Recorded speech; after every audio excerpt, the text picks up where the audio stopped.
swing, para. Hey, swing, para. Kennedy, swing, para. Thank you for joining us today on The Roundup, a special impromptu episode. Before we get started, as always, please smash that like button. Let us know in the comments if we're completely off base or if you're riding with what we're talking about. And ultimately, we want you to subscribe to Offside and Out of Bounds, so hit that subscribe button. Today, it's all about why Vlad should win the MVP. Now, Vegas and the Sharps still see Shohei as the odds-on favorite MVP. In fact, they're backing him to a minus 750 to win that award. But riddle me this. If you took away the fact that Shohei was pitching and just based his performance on his everyday player status, is he still the MVP? If you remove the everyday player status and looked at him just solely as a pitcher, is he still the MVP? In fact, is he even in the Cy Young conversation? Is Shohei just an NL player in disguise?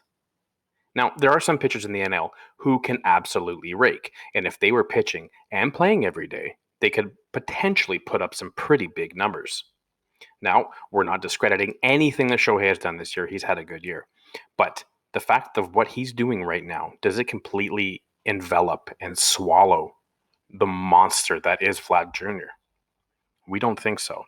And we're going to show you why. The first thing we're going to discuss is WAR, wins above replacement.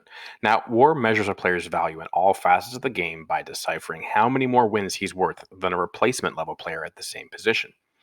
Now, to calculate WAR, it's the number of runs above average a player is worth in his batting, base running, fielding. They adjust for the position, adjust for the league, and adjust for the number of runs by a replacement level player, runs per win. Now, Vlad is currently sitting in the 5th spot with a 6.1 WAR. You would have to scroll all the way down to number 37 for Shohei Ohtani, who currently is sporting a 4.5 WAR. Now, how accurate is WAR? Now, it is just another calculation, a group of data that is put in and backed by the analytics of baseball. But if that is the case right there, we do have to give this one to Vlad. Now, when it comes to WAR, Vladdy, obviously at the 5th spot, he is the highest rated first baseman when it comes to WAR in the league, not just the AL, but the MLB. Now, when we look at WAR for pitchers, there are actually 12 pitchers above Shohei when it comes to WAR. So this just kind of symbolizes this argument here. Are we going to use his pitching or are we going to use his batting when it comes to figuring out who the MVP is? Because pitchers can still win the MVP award. So obviously, Shohei is a freak of nature and he is doing both right now, but there has to be a consensus in terms of how a decision is going to be made on who should be crowned MVP. Next, we'll talk about pitching, but Vlad does not pitch. So we got to throw these stats out. But Shohei's 9-2 with a 3.36 ERA, 136 strikeouts, and a whip of 1.2. Again, his numbers are not even in a conversation for the Cy Young, and Vlad doesn't pitch. Now, much like pitching, defensively, when we talk about defensive stats, again, we probably have to toss these out as well, as Shohei's only started 13 games in the outfield, as the bulk of his role has come at that DH level.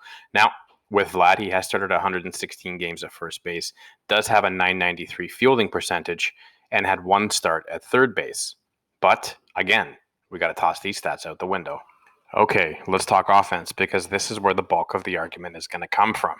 So, home run numbers, similar, 45, 44. RBIs, leaning in Vlad at 103 to Shohei's 94. Average, well, Vlad's about 60 points higher than Shohei. Strikeouts, Shohei strikes out at a higher clip than Vlad does. The walks are very similar. Slugging is very similar. OPS, let's call that similar. On base, let's call that similar. Runs, obviously, Vladdy playing every day. He is at 114 compared to Shohei's 91. Hits, considerable, almost 50 hits more. Games, 143 for Vlad, 136 for Shohei. Now, Vlad does have considerably more at-bats, and Shohei does have higher at-bat per home run numbers.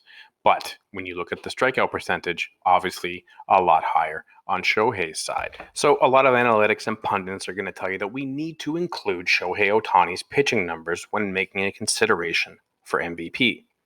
Well, what can we take from Vlad's side something intangible that's going to be in line with the pitching stats to help solidify his story. Well, how about this? Vlad right now, at this point in the season, is in the race for the Triple Crown. He leads in home runs at 45. He leads an average at 318, and he is only 5 RBIs short of the league. Now, if Vlad does end up with that Triple Crown, does that not solidify him as the MVP of the AL in 21? Let's take a look at this. Out of the 12 Triple Crowns that have been hit in the AL, there are only 3 times that a Triple Crown winner has not been named MVP. In 1934, Lou Gehrig lost out the MVP to Mickey Cochrane. In 1942, Ted Williams lost the MVP to Joe Gordon by 21 votes, even though Ted led in every major offensive statistical category. And then in 1947, again Ted Williams won the Triple Crown and lost out the MVP to Joe DiMaggio by 1 vote, even though he did in fact lead in every statistical category. So when you look at the odds, Triple Crown winners tend to win the MVP.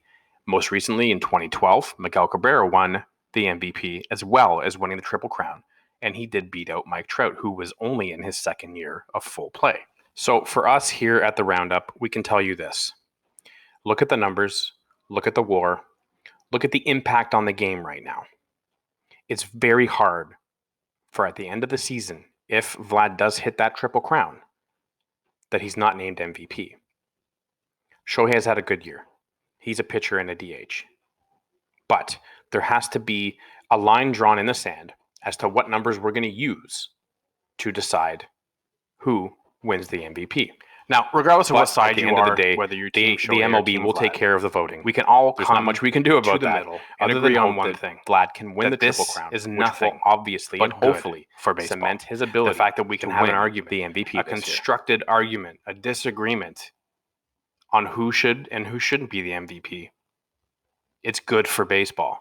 The fact that we're talking about this, the fact that these 2 young studs are out there and absolutely putting on a show for the fans, it's nothing but good for baseball. So whoever wins, congratulations. Best of luck to both candidates here, because these are the only 2 that we can see right now that deserve this award. Thank you for joining us here at the Roundup. Please smash that like button. Hit us up in the comments. Let us know if we're crazy or we're off base or you're with us. And ultimately, we want you subscribing to Offside and Out of Bounds. So hit that subscribe button.